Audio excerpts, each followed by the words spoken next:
Social media पर जैन समाज के सबसे लोकप्रिय जैन न्यूज चैनल महालक्ष्मी को बहुत खुश आज मन है और कहते हैं त्रयोदशी का दिन है।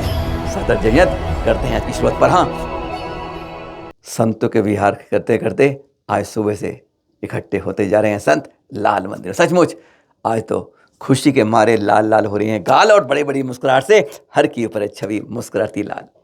मंदिर लाल नहीं, आज सब कुछ आज खुशी खुशी खुशी हो रही है। वहाँ पर बताएंगे उसके बारे में, पर पहले बता रहे हैं क्योंकि कल सभी संत कहेंगे तो उम्मीद करते हैं गिरनार के बारे में, शिखर जी के बारे में जरूर आवाज़ उठेगी। तो पहले आज बात करते हैं शिखर जी की, श्री सम्मेश शिखर जी।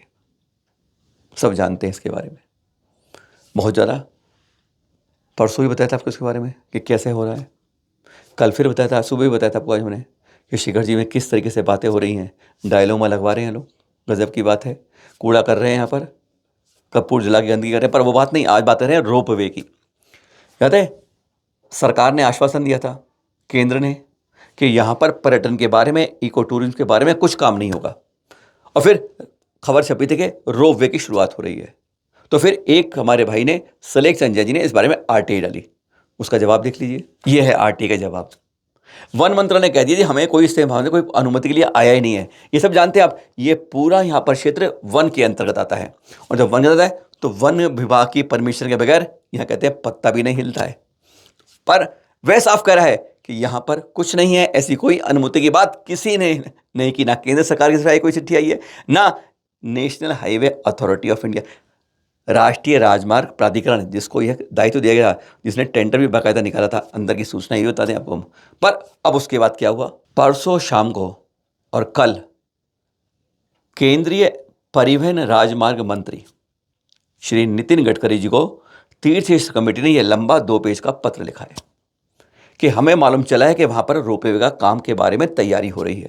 वैसे आपको बता दें इसी बीच ना 15 नवंबर को रांची एयरपोर्ट पर प्रधानमंत्री महोदय आए थे, तो आदिवासी लोग वहाँ मिले थे उनसे और उन्होंने ज्ञापन ही बता दिया था कि यहाँ पर कोई रोपवे ना करें, इससे हमारी जो रोजी रोटी पर है उस पर बहुत बुरा असर पड़ेगा। आप जानते हैं हजारों लोगों को जो डोरी में काम के लिए कर रहे हैं कामियाँ, उन सब की रोजी रोटी खत्म हो जाएगी। इसलिए आदिवासी जो समाज है वह भी बहुत चिंतित है रोपवे। तो यानी रोपवे पर जैन समाज नहीं चाहता, क्योंकि हम नहीं चाहते कि तीर्थ पर उसे पर्यटन का नाम दिया जाए। तीर्थ तीर्थ रहे, पर्यटक स्थल पर बहुत है, हजारों स्थानीय पर्यटन जो आने वाले हैं, पर इस शिखर जी पर नजर क्यों पड़ती है। कहा गया कि इस जो प्रोजेक्ट चल रहा है में 3-4 हैं जगह रोपवे बन रहा है। सूत्र बता रहे हैं कि कल यहां पर एनएच के लोग आए थे। वैसे कहा तो गया कि वो 4 लेन करने के लिए इस हाईवे का डूंगरी चल रहा है उसके बारे में आए थे, लेकिन अंदर अंदर ये भी खबर चली है कि वह कुछ ना कुछ सर्वे रोपवे के भी करने आए थे। काम एनएचए को दिया है, पर राष्ट्रीय राजमार्ग के लोग आए थे कल यहाँ पर। यह अंदर की सूचना सूत्रों से बता रहे हैं। और यह पत्र है, अभी भी हमें चेतना होगा, आवाज उठानी होगी कि हमें किसी तीर्थ को पर्यटन क्षेत्र नहीं बनना होगा, और इस बारे में कल भी आवाज उठनी चाहिए। इसलिए आज जानकारी आप सबको ने एक्सक्लूसिव रूप से चैनल महालक्ष्मी आपके बीच में आज लाया है। अगर जैन भाइयों को 2 में बांटते हैं हम तो कहते हैं एक श्वेतांबर, एक दिगंबर। दिगंबर समाज में शिखर जी सबसे बड़ा तीर्थ माना जाता है, और अब श्वेतांबर भाई में पालीताना तीर्थ। यह पालीताना के दृश्य देख रहे हैं। 800 से ज़्यादा मंदिर एक पहाड़ी पर है, और विश्व का सबसे बड़ा पहला यह है वेजिटेरियन सिटी, शाकाहारी क्षेत्र कहा जाता है, शाकाहारी जोन जिसे कहा गया। पर यहाँ पर जगह जगह यहाँ पर अवैध खनन होता है। ये खबर छपी है, अब ये गुजराती के अखबारों में छपी है, 2 दिन पहले की खबर है कि यहाँ पर 6 चक्के वाले, 6 पहिए वाले 7 वाहन, 7 ट्रक पकड़े गए हैं। यहाँ पर अवैध रूप से रेत को ले जा रहे हैं। कहते हैं जब रेत निकलती है तो पहाड़ी का हिस्सा कमज़ोर होने लगता है। आपको ध्यान होगा जानकारी के लिए, जो लोग जानते हैं इसके बारे में आप ज्योग्राफी की न्यूज़ पढ़िएगा, ज्योग्राफी के अंदर जाने जहाँ जहाँ पहाड़ से आप रेत खनन तो पहाड़ की मजबूती कमज़ोर पड़ती है। और यह बहुत बड़ा तीर्थ है हमारे समाज का। अवैध गैर कानूनी यहाँ पर अवैध खनन करना, लेकिन तब भी एक साथ 7 ट्रक पड़ गए, 95 लाख की नकदी पकड़ी गई। बार बार यह खनन के बारे में पहली बार नहीं है, बार बार ऐसे पकड़े जाते हैं जब भी रेड पड़ती है। इनके पीछे कौन आदमी है, कौन शख्स है, किसकी शय पर होता है, इस बारे में छोटी छोटी मछली पकड़ने से सफाई नहीं होती है। जो बड़ी मछली है इनके पीछे, उसको पर जब तक हाथ नहीं पहुंचेगा, क्योंकि कोई ना कोई बड़ी ऊंची मछली इनके पीछे जरूर है जिसकी शय से ये काम यहाँ होता है। हमारे क्षेत्रों पर कम से कम हाथ जोड़ के निवेदन सरकार, सत्ता, प्रशासन कहते हैं मत डालिए बुरी नज़र। हमारे तीर्थों को तीर्थ ही रहने दीजिए। वहाँ पर अवैध रूप से कब्जे, अवैध रूप से खनन, इस तरह की बातें होना शोभा नहीं देता है। इस धर्म प्रधान क्षेत्र पर, राम भगवान के तीर्थ पर, श्री कृष्ण जी के क्षेत्र पर, इस तीर्थ की नगरी के अंदर, तीर्थ के देश में, जहाँ 33 करोड़ देवी देवता कहते हैं, जहाँ पर निवास करते हैं। ये दृश्य देख रहे हैं आज सुबह के हैं कृष्ण नगर दिगंबर जैन मंदिर से, जहाँ पर आचार्य श्री विशुद्ध सागर जी 26 पिच्ची के साथ, आचार्य श्री प्रज्ञा सागर जी 3 पिच्ची के साथ, और साथ में आचार्य श्री सुनील सागर जी महाराज के संघ के कुछ साधु भी यहाँ से विहार कर रहे थे। तब के दृश्य खचाखच, कहते हैं सुई भी गिरो नीचे नहीं गिरेगी। और तब आचार्य श्री हमसे कह रहे थे, अरे कल तो ऐसा सौभाग्य था कि चैनल महालक्ष्मी को साधुओं के बीच में विहार करने का परम सौभाग्य मिला। और फिर कहते हैं इतनी भीड़ में जो चर्चा हुई, गजब की हुई, वह दृश्य अब देखते हैं पहले। और यह था, कहते हैं बड़ौत दिल्ली आ रहा था, हमने परसों आपको बताया था, पर सचमुच जब दिल्ली ने पलके बछाई तो कहते हैं आचार्य श्री विष्णु सागर जी ने चैनल महालक्ष्मी में सोम जब विहार कर रहे थे ना, तो बीच में थे, शारीरिक रूप से कमजोर हैं, नहीं चल पाते हैं, उन्होंने बीच में से हमें खींच लिया अपने पास और कहा, फिर चर्चा, ये दिल्ली वाली इतनी धर्मनगरी है, क्योंकि आचार्य श्री विष्णु सागर जी का यह दिल्ली में पहला प्रवेश है, ध्यान रखिएगा, पहला प्रवेश है, और ज़्यादा नहीं है, बस कल और परसों ऋषभ विहार के दोपहर तक का है। सौभाग्य मानिए कि उनका यहाँ प्रवेश है, मात्र ये 72 घंटे भी नहीं है, और आप सबके सौभाग्य मिलेगा कल लाल मंदिर, लाल किले पर, और उसके बाद दोपहर को प्रवेश होगा, वह भी बताएंगे भी जानकारी को। पर हाँ, जब चर्चा हो रही थी तो पूछे थे, भाई शरद ये तो बताओ यार, इतने लोग धार्मिक है, इतनी ज़्यादा पड़खान, इतनी भीड़, हमें तो इसने कहीं नहीं देखी थी। आचार्य शिव यही बताया, भक्तों की जब भक्ति आती है तो ऐसे ही दिल्ली की चांदनी दिन के अंदर नजर आती है।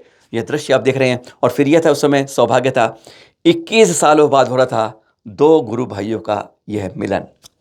आचार्य श्री प्रज्ञा सागर जी वहाँ पर काफ़ी देर से इंतजार कर रहे थे कि आचार्य विश्व सागर जी आए, ऊपर मंच पे थे, जैसे ही देखे उन्होंने दूर से नीचे उतर आए और गदगद होकर मिले। साथ में यहाँ पर आचार्य श्री सुनील सागर जी शिष्य भी थे, और भी कई संत, उनका संग भी था। कहते हैं जागृति एनक्लेव से आए थे मुनिषी शिव सागर जी भी, लेकिन इंतजार करते करते रात ना हो जाए, वह समय से पहले उन्हें वापस आना पड़ा था। ये दृश्य थे, गदगद कर रहे थे, आनंदित कर रहे थे। जिसने ये देखा वह दांतों तले उंगली दबा रहा था, सचमुच अपने को सराह रहा था, क्योंकि ऐसे अभियोग दृश्य दिल्ली के अंदर शायद आपने पहले बहुत कम देखे होंगे। जिस तरह के दृश्य कल शाम को यह आसपास से चलते चलते, कहते हैं चंद किलोमीटर का रास्ता था, घंटों में जाके खत्म हो रहा था। ये थे दृश्य जो आज भी आपके मन में गदगद करते हैं। और अब असली बात, कल दोपहर को लगभग 12, साढ़े 12, 1 बजे तक कार्यक्रम होगा, 12 बजे तक होगा, 12 बजे तक होगा खत्म, या 10:30, 11 बजे तक खत्म होगा वो। उसके बाद आचार्य होंगी, आचार्य के बाद सामायिक होगा, समय के बाद लगभग 1:30 बजे 2 बड़े संत के संग, साथ में अन्य संत भी चलने की चर्चा हो रही है। यह सब लाल मंदिर से चलेंगे ऋषभ विहार की ओर। गजब का दृश्य होगा, ऐसी गजब की झांकियां होंगी। साथ में अहिंसा रथ भी चलेगा, जिसका कल 2550 कलशों से महामस्तकाभिषेक भी होगा। एक से एक सुंदर रास्ता सोच लीजिएगा।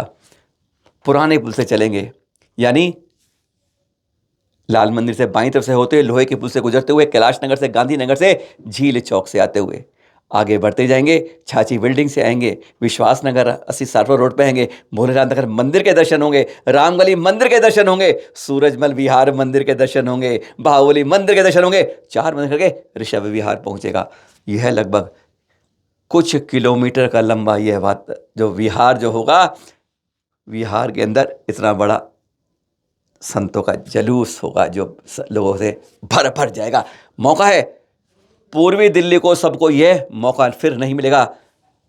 आचार्य श्री विष्णु सागर जी का एक तो प्रवचन कल आप सुनेंगे जो लाल मंदिर में सम्मिलित होगा, लेकिन असली प्रवचन केवल एक दिल्ली को मिलेगा सौभाग्य से उनके, वह मिलेगा ऋषभ विहार में 27 नवंबर को, यानी सोमवार को सुबह 10 बजे।